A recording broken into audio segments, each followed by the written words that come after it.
बदल गई।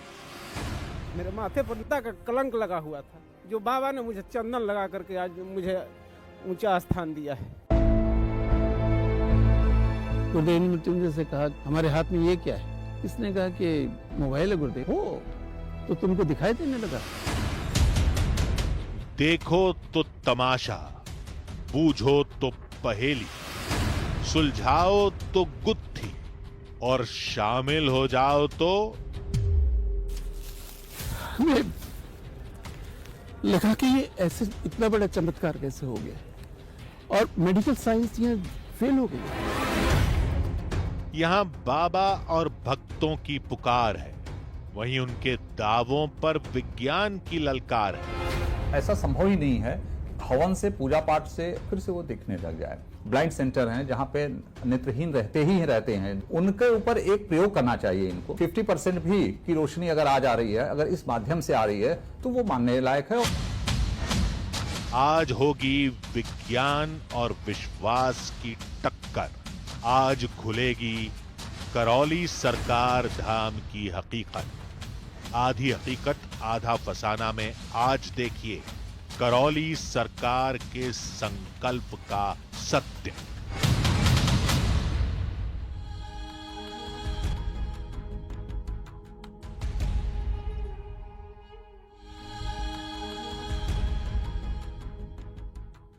आधी हकीकत आधा फसाना। जो जान बचाए वो भगवान, जो दर्द और बीमारियों से निजात दिला दे वो देवतुल्य। इसलिए बहुत से लोग डॉक्टरों को धरती का भगवान भी कहते हैं। लेकिन आज भी मेडिकल साइंस के पास हर बीमारी का इलाज नहीं है।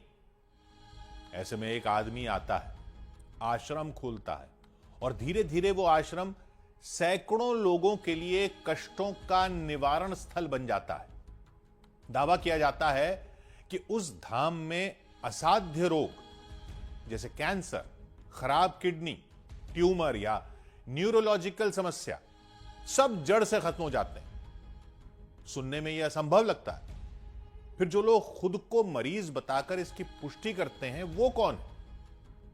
किराए के कलाकार, बाबा के एजेंट, या इत्तेफाकन ठीक हुए लोग, या फिर धाम में वाकई नामुमकिन मुमकिन हो रहा है? चलिए पता करते हैं।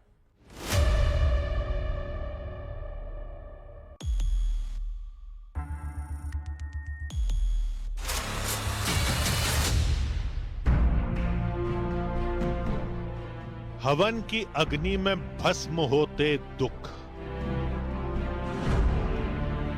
संकल्प की शक्ति से खत्म होते रोग, स्मृतियों के विनाश से समाप्त होते संकट। मेडिकल साइंस को चुनौती दे रहा है करौली सरकार का स्मृति अनुसंधान। क्या ये सारे दावे सच हैं? हकीकत है या फसाना है? चमत्कार है या आडंबर है? ये सच जानने की बहुत लोगों ने कोशिश की, लेकिन सब हार गए। लेकिन आज सच आपके सामने होगा जब हम बाबा के आश्रम के अंदर जाएंगे, सबको परखेंगे, सवालों से भक्तों की जांच करेंगे, बाबा की बातों का टेस्ट करेंगे। इसी प्लानिंग के साथ हम पहुंच गए उत्तर प्रदेश के कानपुर में स्थित करौली सरकार के आश्रम।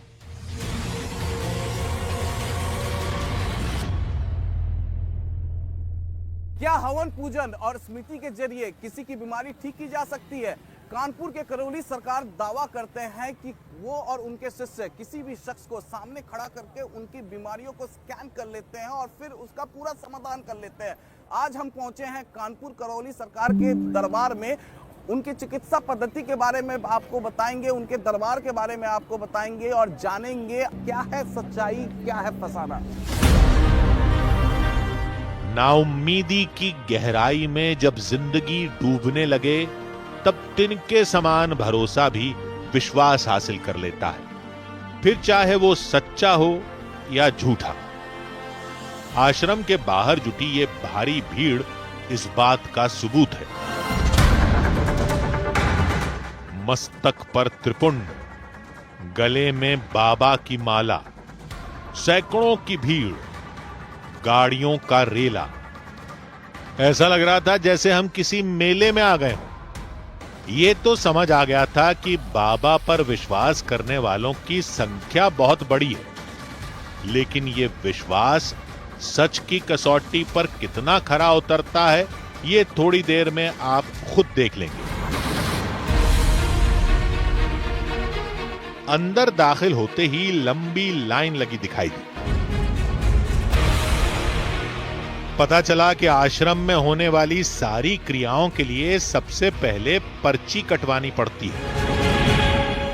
जैसे ही करौली सरकार के जो भक्त हैं वो करौली सरकार के आश्रम में एंटर करते हैं, जो सबसे पहली चीज है आश्रम में एंटर करने के ही, यहाँ पर मैं तस्वीरों के जरिए आपको दिखाऊं तो ये काउंटर्स बने हुए हैं और यहाँ पर कई काउंटर्स हैं। इस तरीके से 1 2 3 4 5 इस तरीके से कई काउंटर्स यहाँ पर बने हुए हैं और भक्तगणों का आप लाइन यहाँ पर देख पा रहे हैं करौली सरकार का। ये भक्तगण हैं जो अर्जी लगाने के लिए, यानी करौली सरकार के दरबार में अपने कष्टों को दूर करने के लिए, कष्टों का निवारण करने के लिए यहाँ पर ये अर्जी लगाते हैं, जिसके बाद वो अर्जी लगाने के बाद वो करौली सरकार से जाकर उनके दरबार में मुलाकात कर सकते हैं।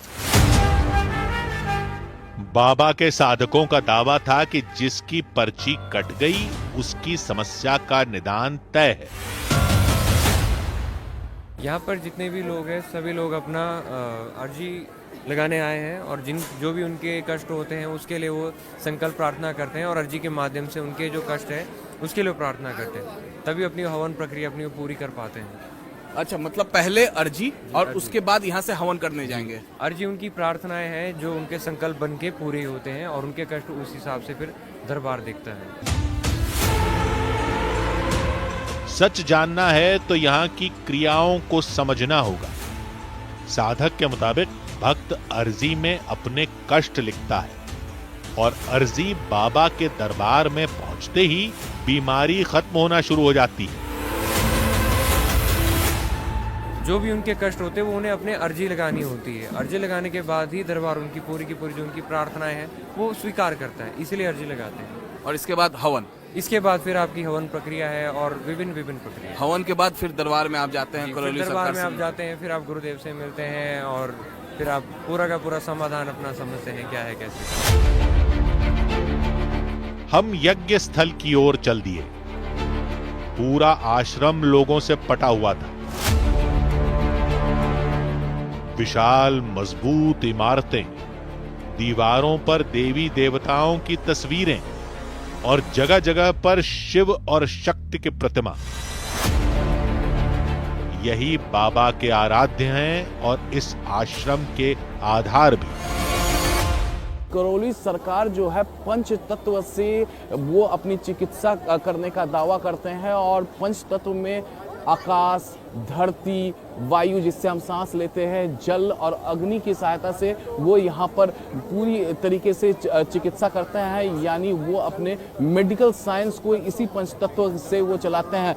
करौली सरकार के लिए ये कहा जा रहा है कि वो महादेव यानी भगवान शिव शंकर और मां शक्ति के भक्त हैं और यही वजह है कि हर जगह पर आश्रम में इस तरीके से भव्य महादेव, भगवान शिव शंकर और मां शक्ति, काली मां और मां पार्वती, मां कामाख्या की बड़ी बड़ी प्रतिमाएं दिखेंगी और उनके भक्त कहते हैं कि इन्हीं का आशीर्वाद है करौली सरकार पर, जिसकी वजह से वो ठीक हो जाते हैं।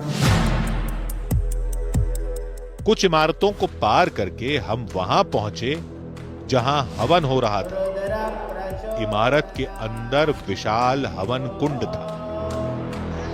पास ही पुरोहितों की टोली माइक पर मंत्रोच्चारण कर रही थी। हवन कुंड के चारों ओर खड़े लोग आहुतियां अर्पण कर रहे थे। कहते हैं यहां दी हर आहुति के साथ रोग शरीर से खत्म होता जाता है। हवन के बाद क्या करते हैं फिर? हवन के बाद में रुद्राभिषेक के लिए जाते हैं। रुद्राभिषेक के बाद में एक रुद्राष्टाध्यायी से हवन होता है, फिर एक हवन करना पड़ता है और उसके बाद में विष्णु सहस्त्र नाम करना पड़ता है। विष्णु सहस्त्र नाम के बाद में कुछ संकल्प इत्यादि होते हैं जो दरबार के द्वारा कराए जाते हैं। उसके बाद में माँ महाकाली पूजन होता है, रात में श्री सूक्त से अभिषेक। दरबार में इस हवन के बाद ही जाते हैं क्या? हाँ जी जी, यहाँ हवन करने के बाद दरबार में जाते हैं जी। ये तो प्रक्रिया है, प्रक्रिया करने के बाद में गुरुजी से मिलते हैं ये लोग और वन डे में इनका जो है सारी समस्याएं समाप्त हो जाती हैं और ये स्वस्थ हो जाते हैं। बीमार लोगों या उनके परिवार वालों के अलग अलग बैच बनाए जाते हैं, फिर वो पुरोहितों के निर्देशानुसार हवन करते हैं। एक बैच के बाद दूसरा बैच हवन करता है। जनमांतरकृतानि च तानि सर्वाणि न सन्तो। इस मंत्र का अर्थ है यानि कानि च पापानि जन्मांतरकृतानि च, क्योंकि आत्मा का कभी नाश नहीं होता है। महज हवन करने से रोग नष्ट हो जाए ये मान पाना मुश्किल था। हमने सोचा कि कहीं आश्रम में किसी प्राचीन पिलाया जाता हो और प्राचीन पद्धति होने के कारण आश्रम उसे गुप्त रखता हो। वहां हो रही हर हरकत को हम बेहद ध्यान से देखते रहे। करीब 1 घंटा बीत गया, लेकिन हमें वहां कुछ रहस्यमयी होता नहीं दिखा। तो हमने फिर से रोग नाश का रहस्य पूछा। लोग जो है कई प्रकार के विकार अपने जो है बुद्धि में धारण कर रखते हैं, उससे ग्रसित रहते हैं, पीड़ित रहते हैं, परिवार में क्लेश रहता है। उससे मुक्ति के लिए शरीर के जो कष्ट होते हैं, जो हमारे 7 शरीरें हैं, 6 शरीरें हैं, उनके द्वारा जो भी रोग उत्पन्न होते जाते हैं हमारे स्थूल शरीर में, सूक्ष्म शरीर के द्वारा, तो इस हवन से हम लोग जो है ऊर्जा प्राप्त करते हैं। माँ भगवती की आराधना करते हैं, 10 महाविद्या की जो है हवन करते हैं, 10 महाविद्या का, तो उससे हम लोगों को ऊर्जा प्राप्त होती है। तो उसी ऊर्जा के माध्यम से परम पूजनीय गुरुदेव भगवान श्री करौली शंकर महादेव जो है भक्तों की चिकित्सा करते हैं। किसी सामग्री के कम पड़ने से हवन रुका तो हमने लोगों से बात की। मुझे अस्थमा था जो पूरी तरीके से नष्ट हो गया है अभी, और मेरे भाई को स्कैल्प का सोराइसिस था, वो भी नष्ट हो गया पूरी तरीके से। सिर्फ करौली सरकार के यहाँ आने से नष्ट हुआ? हाँ, उसके पहले हम लोग बहुत जगह गए थे लेकिन कुछ नहीं हुआ था, लेकिन यहाँ पे आए सब एक ही हवन में, वन डे हवन में पूरा चला गया। हमने कई लोगों से सवाल पूछे, सबकी बीमारियों के नाम बदले, लेकिन करौली धाम में ठीक होने की कहानी एक जैसी थी। और वो लोग बीमार हुए फिर आश्रम में ही ठीक हुए, इस बात का सबूत क्या है? इसलिए हमें उनकी बातों पर शक होने लगा था। आधी हकीकत आधा फसाना की टीम वहां लोगों से सवाल करेगी, पूरी व्यवस्था को परखेगी, ये बात आश्रम के व्यवस्थापकों को पता थी। इसलिए मुमकिन है कि हमारे लिए भ्रमजाल बुना गया हो। हमारे सामने हवन में बैठे बैठाए लोग बाबा के लिए काम करते हों, या फिर एक्टर हों, या फिर वो लोग हों जो इत्तफाकन ठीक हो गए हों। हवन स्थली के बाहर सैकड़ों की संख्या में लोग थे। हमने तय किया कि बिना किसी को बताए बाहर किसी को भी चुनकर बात करेंगे, क्योंकि सैकड़ों कलाकार या एजेंट बुला पाना लगभग नामुमकिन काम है। हमने आश्रम में तलाशना शुरू किया।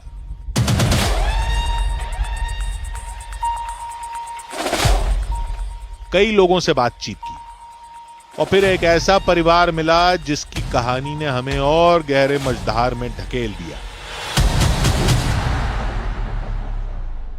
ये बिल्कुल सत्य बात है कि मैं जन्म से ही नेत्रहीन था और मैं कुछ भी, जीरो विजन था, कुछ भी देख नहीं सकता था। कई हॉस्पिटल्स, कोई ऐसा लगभग हॉस्पिटल नहीं है कंट्री का जिसको हमने विजिट नहीं किया होगा।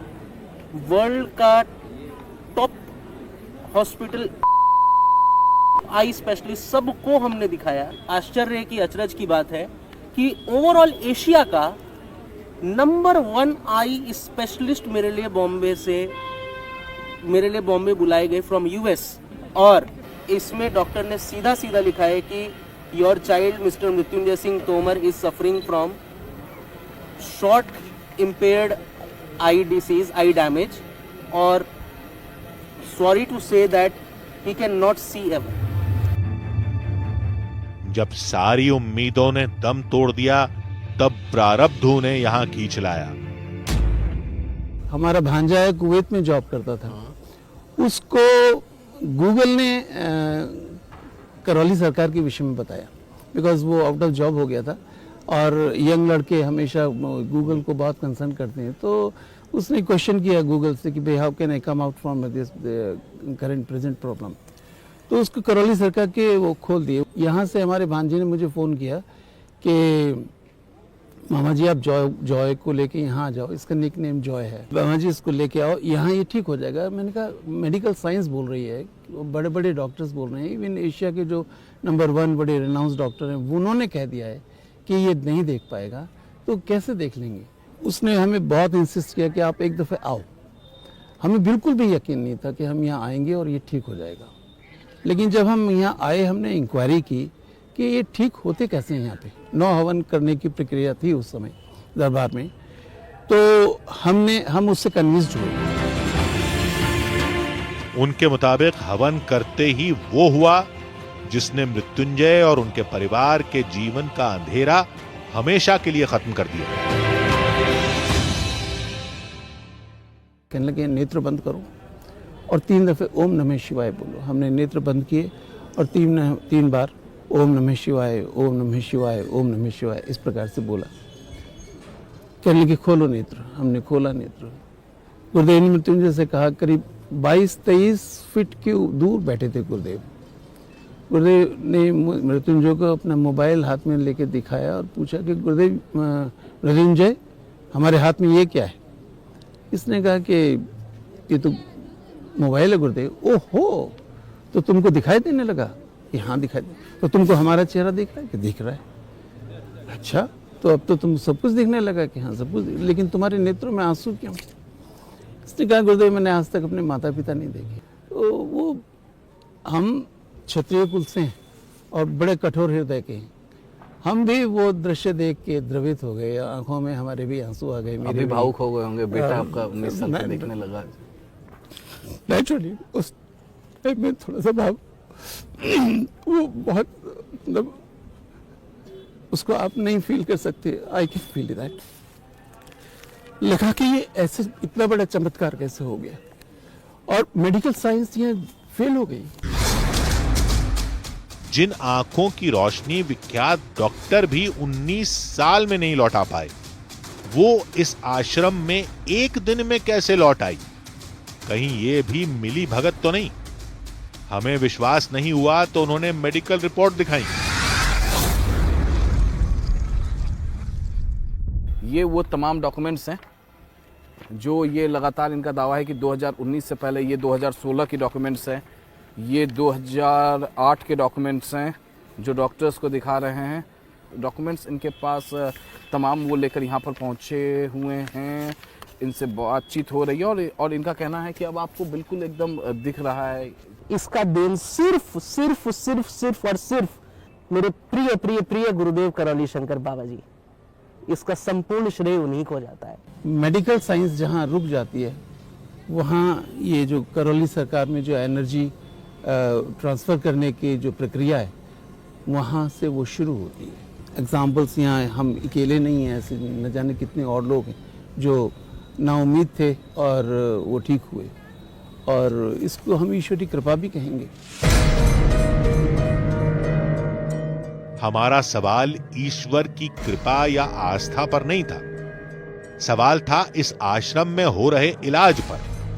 कहीं ऐसा तो नहीं कि मृत्युंजय की आंखें इत्तेफाक से ठीक हो गई हों। हमने और लोगों को तलाशना शुरू किया। फिर हमें मिला मुंबई से आया एक परिवार। और 2-3 महीने में बस एकदम आईसीयू में चली जाती थी मैं, और डॉक्टर्स बता ही नहीं पाते थे कि इसको प्रॉब्लम क्या है। फिर अचानक से ना नेजल पॉलिप्स हो गया, उसकी कोई दवाई नहीं है नॉर्मली। जैसे ना नेजल पॉलिप्स के लिए यहाँ से नाक और आंखों के बीच में एक वेन जाती है, वो वेन में ना वो डॉक्टर्स स्टीरॉइड का इंजेक्शन देते, लेकिन उसके बाद भी डॉक्टर्स बोलते हैं कि हम आपको 100% गारंटी नहीं दे रहे कि वो वापस से नहीं होंगे। बस अकेले रूम में बैठ के रोते रहो, बाहर जाने का कहीं मन ना हो। और अगर बाहर कहीं चले भी जाओ, जैसे ट्रेन्स में ट्रैवल किया करती थी, लोकल ट्रेन्स में मुंबई होती है, तो ऐसा लगता था कि बस पैर नीचे रख ही दूं, ट्रेन से चलती ट्रेन से पैर नीचे रख दूं। किसी करीबी से जानकारी मिलने के बाद वो करौली सरकार धाम आई और चमत्कार हुआ। जैसे एस्थमा सारा खत्म, सारे नेजल पॉलिप्स खत्म, सारी फिजिकल प्रॉब्लम्स, सारा कुछ खत्म। मैं इतनी बदल गई हूँ, शायद मैं समझा नहीं पाऊंगी, लेकिन जो मेंटल, जो ऐसा लगता था ना कि एकदम ही कि अब मुझे जीना नहीं है, मर जाना है, वो सब उल्टा अब ऐसा लगता था। अब जब से दरबार आए हूँ तो ऐसा लगने लगा है कि नहीं, अब जीना है, बाबा ने नया जन्म दिया है। आज मैं जो भी हूँ सब कुछ गुरुजी और माँ बाबा की वजह से हूँ।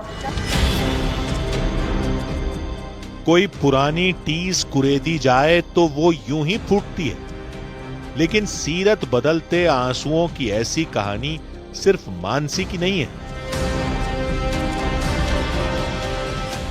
मुझे 18 साल हो गए थे शादी के, बच्चे नहीं थे मेरे। सभी जगह दिखाया, बहुत जगह दिखाया, बनारस दिखाया, सबसे बड़ा हॉस्पिटल, वहाँ पे लोग बोले कि वहाँ दिखा लीजिए, वहाँ दिखाए। कहीं से आपको कुछ फायदा नहीं मिला तो आप करौली सरकार के जी 2019 में हम आए थे यहाँ पर, और मेरे फादर के एक दोस्त थे, वही लेकर के आए कि चलो एक बार उस जगह का भी दर्शन करो। आए, बाबा से कहे, प्रार्थना किए, बाबा ने मेरी पुकार सुनी। मेरे माथे पर निसंतानता का कलंक लगा हुआ था, जो बाबा ने मुझे चंदन लगा करके आज मुझे ऊंचा स्थान दिया है। इसके लिए मैं इस दरबार का और बाबा का जन्म जन्मांतर तक ऋणी रहूंगा, जो बाबा ने मुझे पारितोषिक दिया है, गिफ्ट दिया है। 18 साल के बाद मेरे घर में बच्चा आया है। इन लोगों के लिए बाबा का इलाज चमत्कार है और हमारे लिए सवाल। तभी हमें पता चला कि बाबा भक्तों से मिलने आने वाले हैं और ये हमारे लिए सुनहरा और आखिरी मौका था।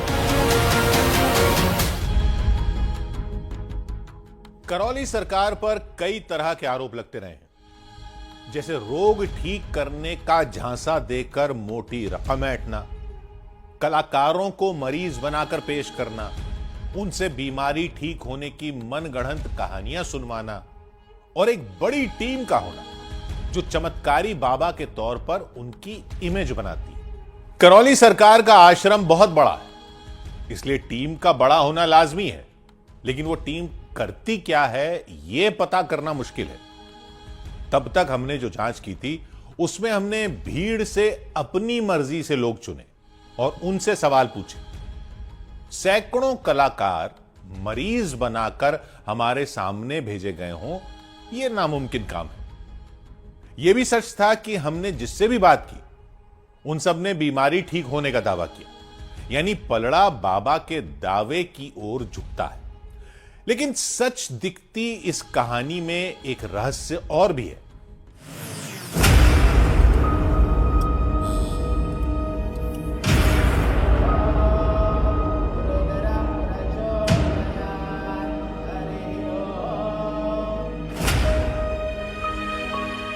अगर आंखें मन का दर्पण है तो एक बार इनमें झांकिए। किसी की आंखों में शून्यता दिखेगी तो किसी से बहता दर्द।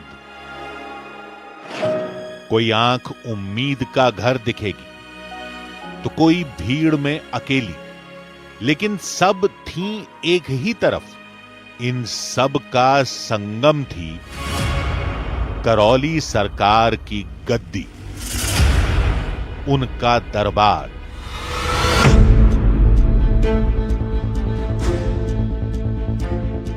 अगर ये सब भ्रमजाल था तो बहुत मजबूत और मोटा पर्दा था। वैसे अब तक जितने भी ठीक हुए मरीज हमें मिले वो सब सच्चे लग रहे थे, लेकिन एक बात हमें खटक रही थी, वो ये कि आश्रम में वही आएगा जो ठीक हुआ हो, या पहली बार आया हो, यानी जिन लोगों की बीमारी ठीक नहीं हुई वो नहीं आए होंगे। मुमकिन है हमें इत्तफाकन ठीक हुए लोग मिले और जो लोग आश्रम में इलाज कराकर भी ठीक नहीं हुए वो नहीं मिले। इससे पहले कि हम इस सवाल का जवाब सोच पाते, करौली सरकार सामने लगी स्क्रीन पर दिखाई दिए। करौली सरकार का दरबार शुरू हो चुका है। भक्त जो हैं वो करौली सरकार से मिलने के लिए, बातचीत करने के लिए और अपने कष्टों को दूर करने के लिए वो यहाँ पर पहुँच चुके हैं और डिजिटली करौली सरकार अपने भक्तों से बातचीत भी कर रहे हैं। डिजिटली क्यों कर रहा है वो भी हम आपको बताएंगे, लेकिन यहाँ सबसे पहले तो मैं आपको तस्वीर दिखाऊं। ये करौली सरकार के भक्त हैं जो करौली सरकार के सामने अपने कष्टों को लेकर पहुँचे हैं और इन्हें पूरा भरोसा है कि इनके कष्ट जो है करौली सरकार दूर कर देंगे। करौली सरकार ऊपरी मंजिल पर बैठे थे और वहीं से लोगों का कष्ट दूर किया जा रहा था।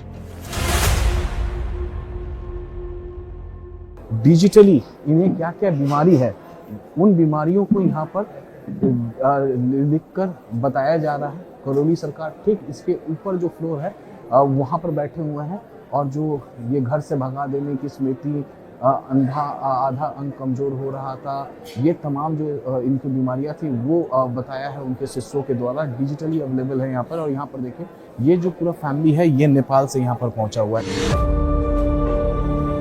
एक के बाद एक लोग आते गए और बाबा सबकी समस्याओं को खत्म करते गए।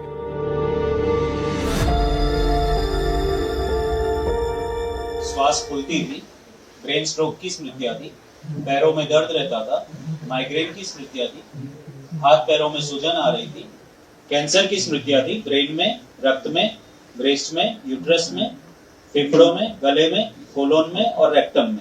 ये सारे कष्ट स्मृतियां बची हुई थोड़ी नष्ट हो गई। हमें एक खास बात नजर आई। करौली सरकार के आसपास बैठे साधक लोगों की परेशानियां लिख रहे थे। साधक वो पर्ची बाबा को दिखाते थे। उसके बाद बाबा लोगों को उनके कष्ट निवारण की जानकारी देते थे। बीच बीच में वो कुछ बुदबुदाते थे, जैसे वो इंसान के अंदर झांकने की या उसकी बीमारी को खत्म करने की कोशिश कर रहे हैं।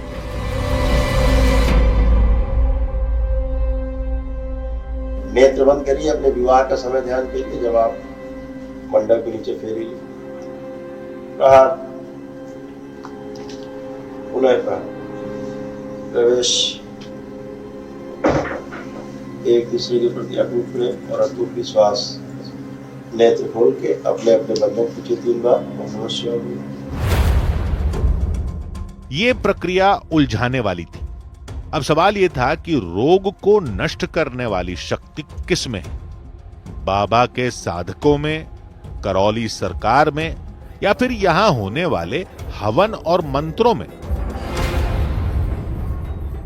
बच्चों की तरह घुटना, कमर, कूल्हा, स्पाइन सब एकदम नई, एकदम फ्रेश। हाँ, आप कोई चिड़ तो नहीं हो रही इनसे? नहीं, कोई चिड़। बढ़िया, उठ बैठ के चेक कर लीजिए, एकदम बच्चों की तरह हो चुके हैं। जैसे बच्चे होते 4-5 साल के, ऐसे दोनों लोग हो चुके हैं। हमें पता चला कि थोड़ी देर में बाबा खुद यहां पर आएंगे, हवन करेंगे और जिनकी परेशानियां छुपी रह गई हैं वो पहले उभरेंगी और फिर खत्म हो जाएंगी।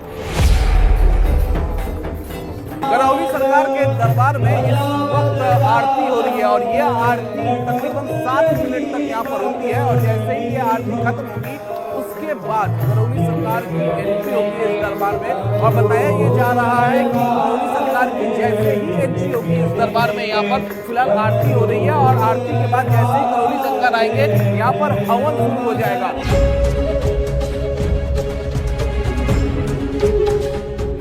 थोड़ी देर में करौली सरकार वहां पहुंच गए। बाबा ने सबसे पहले अपने गुरु राधा रमन मिश्र की पूजा की। इसके बाद वो हवन करने लगे।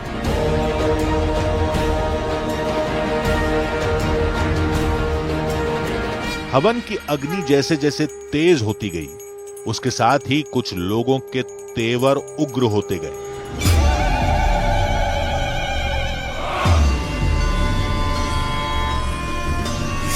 कोई चीखने लगा,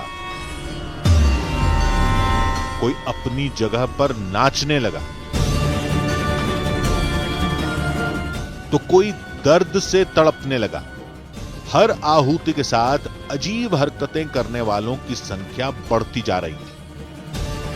वहीं बाबा पूरे माहौल से बेपरवाह हवन में लीन थे।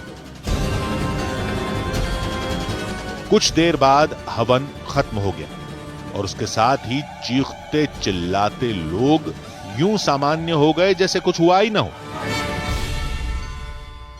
जो लोग जो महिलाएं या पुरुष जिनका व्यवहार बदल गया था, वहां पर तस्वीरें में देखिए, वो अब नॉर्मल होते हुए यहाँ पर। क्या हुआ था आपका जब हवन हो रहा था? क्या हुआ था आपको उस दौरान? हवन हो रहा था तो अपने आप ही शैतान आ गया था। अपने आप। अब ठीक है आप? अब ठीक है। क्या हुआ तो उस वक्त कुछ याद है आपको? याद नहीं है, हम भाग रहा था उधर पे। लोग बेशक शांत हो गए, लेकिन हमारे अंदर सवालों का शोर बढ़ता जा रहा था। हम ये समझ गए थे कि सिर्फ पूछकर या देखकर असलियत पता लगाना नामुमकिन था। इसलिए हमने बाबा को अपने तरीके से परखने का फैसला किया। हमने करौली सरकार से मिलने का वक्त मांगा और वो तैयार हो गए। ये करौली शंकर महादेव धाम है और पूर्वजों की मुक्ति यहाँ पे विशेष रूप से वही कार्यक्रम है, क्योंकि बिना पूर्वजों की मुक्ति हुए कोई समस्या से, शारीरिक हो चाहे मानसिक हो चाहे आध्यात्मिक हो, उससे छुटकारा नहीं पाया जा सकता। ऐसा दरबार का अनुसंधान है। बाबा का कहना था कि रोग अंदर बैठी स्मृतियों से पैदा होते हैं, लेकिन ये स्मृतियां क्या होती हैं? लोग आते हैं अपनी श्रद्धा से, आस्था से, विश्वास से दरबार में, पितृ मुक्ति कराते हैं और स्वयं प्रार्थना संकल्प अपने लिए करते हैं, स्वस्थ होते हैं। क्योंकि दरबार का ऐसा मानना है कि 90% जो बीमारियां हैं नकली है, एकदम नकली है, उनका कोई अस्तित्व नहीं है, लेकिन व्यक्ति फिर भी पीड़ित है। वो अपने पितरों की, पूर्वजों की मृत्यु के समय की जो स्मृतियां होती हैं वो बनी रहती, वो नहीं जाती। वह स्मृतियां ब्रेन स्वीकार कर लेता है और जब मस्तिष्क स्वीकार कर लेता है तो उसको मस्तिष्क के द्वारा शरीर स्वीकार कर लेता है। बाबा के मुताबिक उनके आश्रम में भी साइंस से ही इलाज होता है, लेकिन वो विज्ञान आध्यात्म का प्राचीन विज्ञान है। दरबार के अनुसंधान के अनुसार रोग सबसे पहले जो बनना शुरू होता है वो सूक्ष्म शरीर में बनना शुरू होता है। और अगर सूक्ष्म शरीर में रोग बनेगा तो कैसे बनेगा? या तो आपके पिछले जन्मों में कोई कष्ट है, या आपके पितृपक्ष में पिता को, भाई को, किसी की मृत्यु हुई है, बाबा की, दादा की, परिवार में माँ की, तो वो जो कष्ट उनको रहे मृत्यु के समय के, उनकी स्मृतियां रहेंगी। मान लीजिए उनकी मृत्यु हार्ट अटैक से हुई है, तो हार्ट के कष्ट आपके परिवार में किसी न किसी को महसूस होने लगे, किसी को ज्यादा, किसी को कम। दरबार का अनुसंधान है कि स्मृतियां अगर नष्ट कर दी जाए तो रोग अपने आप ही विदा हो जाते हैं, बचते ही नहीं, क्योंकि स्मृतियां ही रोगों का आधार है। हमने पूछा कि जिन बीमारियों के आगे मेडिकल साइंस फेल हो गई, वो बीमारी आश्रम में ठीक हो जाएगी, ऐसा क्यों माना जाए? अब शरीर बन गए, अब कभी नहीं ठीक होंगे। शरीर, लीवर सड़ गल गया है, बिल्कुल ही सड़ गया, बचा ही नहीं 10%, किडनी गल गई, जितने एसेंशियल ऑर्गन्स हैं दोबारा नहीं बनते डेड होने के बाद। यहां देखा जाता है कि फिर से बन जाते हैं। अब ये उसकी प्रार्थना और संकल्प में ताकत है, और वो इसलिए ताकत है, इसलिए फलित हो रही है उसका प्रार्थना कि वो सही ऊर्जा से, विराट ऊर्जा से, एक सकारात्मक ऊर्जा से उसका जुड़ा हुआ दरबार में, जो कि विज्ञान नहीं मानता इन चीजों को। हमने आज तक जो भी बातें सुनी या समझी थी, ये थ्योरी उससे एकदम अलग थी। लेकिन इस थ्योरी और दावों का सबूत क्या है? तो बाबा ने हमें ही चैलेंज दे दिया कि हम अपनी मर्जी से किसी को भी बैठा दें, वो तुरंत उसकी समस्या बता देंगे और उस समस्या को समाप्त भी कर देंगे। अगर ब्रेन सही नहीं है तो शरीर कभी सही नहीं रहेगा, कभी सही नहीं रहेगा। आप मेरे सामने दो आदमी लाओगे, ठीक? हमने अपने एक साथी को उनके सामने बैठा दिया। मेरे बारे में, और ये अर्जुन है, हमारा क्रू मेंबर ही है। इन दो इस जरा कोई बीमारी या कुछ, हाँ बहुत कुछ कर देंगे, अभी तो सब बच्चे ही कर देंगे, सब बैठे हैं जरा। तो वही लिख दो भाई, इसकी बच्चे की जो समस्या है। थोड़ी देर में पर्ची आ गई।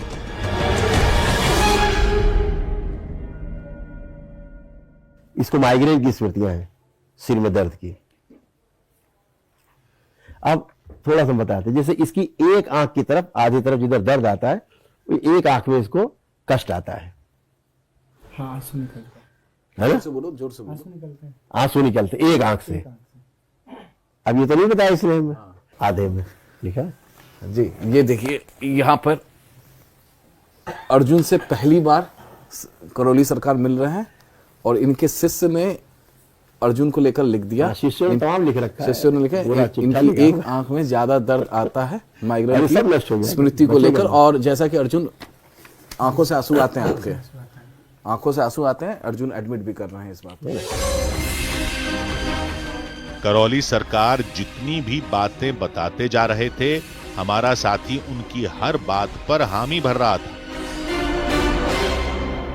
कभी कभी शरीर में कंपन सा इसको महसूस होता है, आता है कंपन। सब देखिए, सब लिखा है जी, बिल्कुल सब लिखा हुआ है। हृदय के स्थान पर अचानक से दर्द होता है। कभी कभी इसको ऐसी स्मृतियां आती हैं खतरनाक, सुसाइड करने का मन करने लगता है, सुसाइडियल थॉट्स आते हैं। आता है सुसाइडियल थॉट, आत्महत्या करने का इच्छा करता है। कब किया आखिरी बार? जब प्रेशर ज्यादा होता है। और कभी कभी हृदय के स्थान पे इसको अचानक से दर्द आता है। होता है। हाँ। हमने सोचा कि कहीं वो माहौल और दबाव के कारण तो ऐसा नहीं कर रहा, इसलिए हमने अपने बारे में पूछा। जब शूट कर रहे थे वहां, उस समय थोड़ा सा आप अनईजी महसूस किया था आपने? किया था। और आंखों और चेहरे पर भारी बनाया? बिल्कुल हाँ आया। हाँ उस समय ही। अब ये तो आपने बताया नहीं हमें, लेकिन दरबार लिख के आपको सब दे रहा है। आपको एमएनडी सक्रिय हो रहा था, मोटर नर्व आपकी डैमेज हो रही थी। ये बैठ गए तो उठने बता कर लगाते थे, तो ये प्रमाण था कि मोटर नर्व डैमेज हो रही थी। और अंदर यूरिन इन्फेक्शन आ रहे थे। किडनी जो है का यूरेटर आपका धीरे धीरे जाम होने की पोजीशन में पहुंच रहा था, धीरे धीरे जाम हो जाता। करौली सरकार ने कहा कि वो सारी बीमारियों को चंद पलों में ही समाप्त कर देंगे, और फिर कुछ पढ़ना शुरू किया। ओम विस्मरण, कालखंड काट दिया जाए, स्वाद नष्ट, आस्वाद नष्ट, बैलेंस, उच्चाटन सदा के लिए 3 बार बोली ओम नमः शिवाय, ओम नमः शिवाय, ओम नमः शिवाय, ओम नमः शिवाय। हम काफी देर तक करौली सरकार से बातचीत करते रहे। उन्होंने हमें अपने यहां ठीक होने वाले कई मरीजों के किस्से सुनाए और अपने ऊपर लगे आरोपों पर भी बात की। तमाम सोशल मीडिया पे लिख देते हैं कि पैसे लेकर होमवन कराते हैं और तमाम क्या करें, पैसे ले लिए थे, वो व्यवस्था संभालेंगे दरबार की। क्या चाहते हैं? ये जो ढोलक बजा रहे हैं, पैसे नहीं ले रहे, हम कल से बंद कर देते हैं, 2 रुपया नहीं लेंगे। आओ कौन व्यवस्था संभाल रहा दरबार की? ये जो 2500-1000 आदि भंडारा चल रहा है, धनाधन चल रहा है, देख रहे हैं भंडारा चल रहा है, बिल्कुल देख रहे हैं। आधे वनडे कार्यक्रम निःशुल्क हो रहे हैं, बगैर एक पैसा लिए। वो कौन कराएगा? तो जो सक्षम नहीं है उसको निःशुल्क हो रहा है, जो सक्षम है वो धन दे रहा है। समस्या कहाँ है? फिर उनसे विदा लेकर हम वापस चल दिए। बहुत अच्छा लगा आप लोग दरबार आए, बहुत बहुत बहुत अच्छा लगा। बाबा ने हमारे बारे में जो बात बताई थी उसमें काफी हद तक सच्चाई थी। हवन कुंड के पास तबीयत खराब लगना सच था। हमने अपने एक साथी को इस बारे में बताया था। मुमकिन है कि वो बातें किसी ने सुन ली, लेकिन अगर ऐसा था भी तो बाबा को बीमारी के बारे में कैसे पता चला? अर्जुन, तुमको लेकर करौली सरकार ने बहुत कुछ कहा, जिस तरीके से कि एक आंख से पानी निकलता है, पेट में थोड़ी सी गैस बनती है और कुछ मानसिक चीजें भी कही थी कि सुसाइड करने का ऐसा बोला था उन्होंने।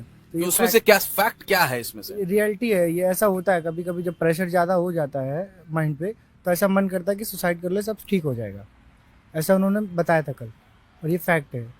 आंखों से आंसू निकलने वाली, आंख से आंसू आता है, राइट वाली आंख से आंसू आने लगता है कभी कभी ऑटोमेटिक। डॉक्टर को दिखाया था इसको लेकर कभी? नहीं, डॉक्टर को तो नहीं दिखाया अभी तक। उसके बाद क्या कहा कि अब ठीक हो जाएगा? हाँ, उन्होंने बोला अब ठीक हो जाएगा। यकीन नहीं हो रहा था, किसी का चेहरा पढ़कर कोई अंदर का दर्द नहीं जान सकता, फिर करौली सरकार को कैसे पता?